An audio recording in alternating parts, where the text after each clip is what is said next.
Today I'm going to talk to you about their recent work on the Comstock Lode itself. So the Comstock Lode is the most significant precious metal deposit in American history. It was discovered in 1859 in what would become Virginia City, Nevada. It helped fund the Civil War, build San Francisco, and it's the reason why Nevada became a state. In its heyday, it was considered to be the most richest place on Earth. The lode produced more than 9 million ounces of gold and almost 200 million ounces of silver. 80% of the production was between 1859 and 1882. It was mined at an average head grade of 44 grams per ton gold and over 900 grams per ton silver. Geologically, the mineralized zone strike length is about 5 kilometers long. Tonogold now have 3 kilometers of that. The lode is up to 250 meters wide. It dips to the east at around 45 degrees and is open at depth. So that is below where the old-time miners were exploring. One of the big tasks for the Tonogold team in the last year has been gaining an understanding of what the 19th century cutoff grades were for the first few generations of miners. So they did a deep dive into historic production records on a mine-by-mine basis. We know that the gold price was fixed at around $20 per ton, and their all-in costs, including mining, handling, and milling, was around $21 per ton average. Their metallurgical recoveries were about 65% and fluctuated around that, but never really improved beyond that in the 19th century. So their break-even head grades were around 50 grams per ton. That was what was required to tip the scales and launch any of the individual mines into production. For comparison, today, an underground operation in Nevada, the cutoff grade would be around 5.5 grams per ton. So Tonogold really is focused on what the old timers left behind, what was left behind by those 19th century miners. What they went past and left was waste to them is now high-grade ore today. They believe that there is a significant amount of economic material left behind in the Comstock. Why hasn't this really been recognized in the modern sense? For a long time, there was fractured ownership. Tonogold's predecessors, Comstock Mining Inc., did a lot of the legwork in the last 10 or 15 years to consolidate the land ownership.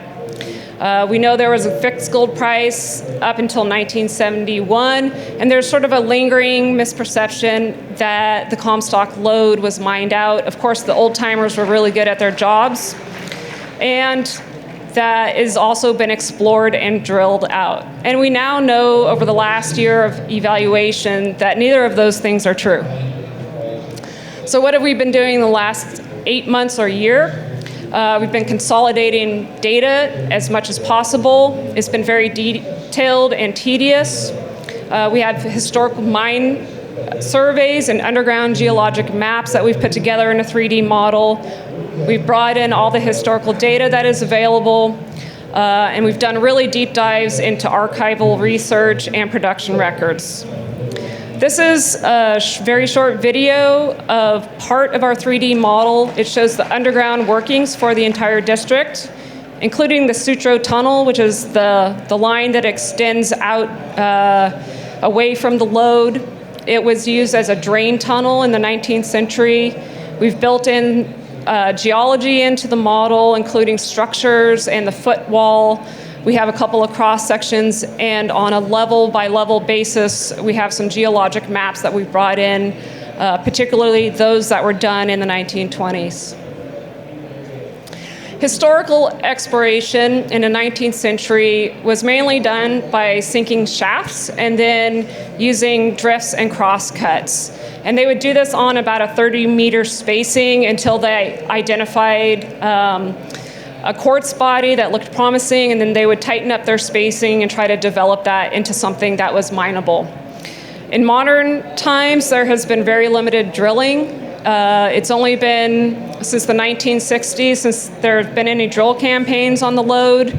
Most of those have been shallow, and they've all been really widely spaced. The little figure up on this slide shows all of the drilling for the Comstock Lode. So we are looking at a 3-kilometer strike length in this figure.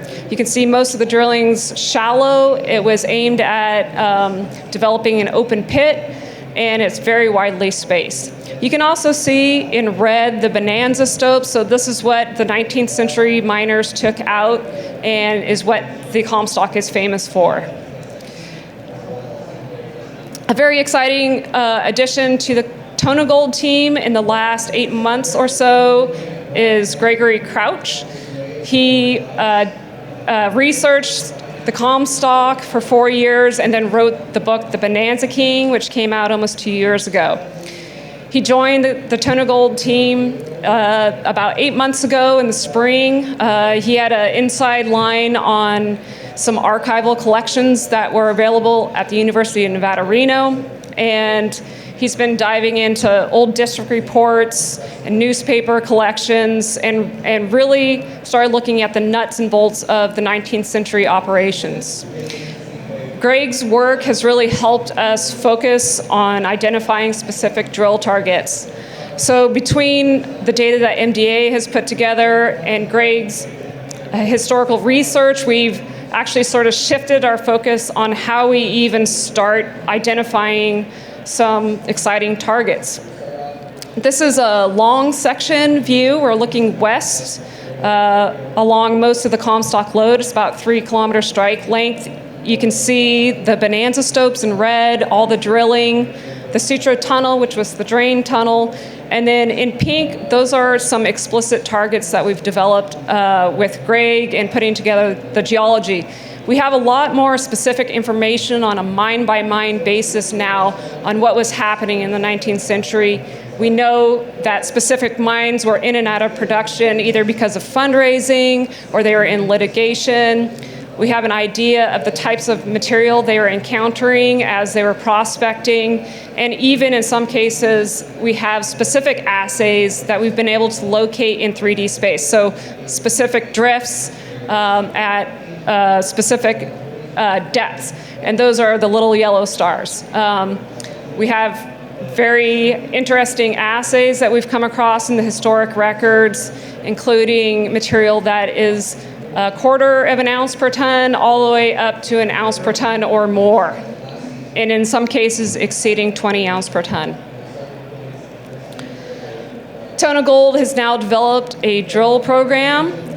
This will start soon, by March of this year. It is 41 drill holes, and we'll look to explore the upper part of the lode, so everything above the Sutro tunnel.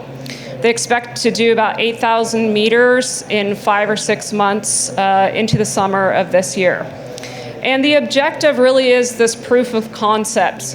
What really is left behind by those old timers? They believe there is a significant amount. There's certainly opportunity for that. They want to dispel this misperception that the lode has been mined out already and start developing a resource. Tonogold is very excited about this opportunity. They want to revitalize the district and develop a resource in this historic mine. As a side note, and to close, we are giving away some of Greg's books, The Bonanza King, in our booth, and he'll be around to sign those if you come by quickly. We have about 8 or 9 left. Thank you very much.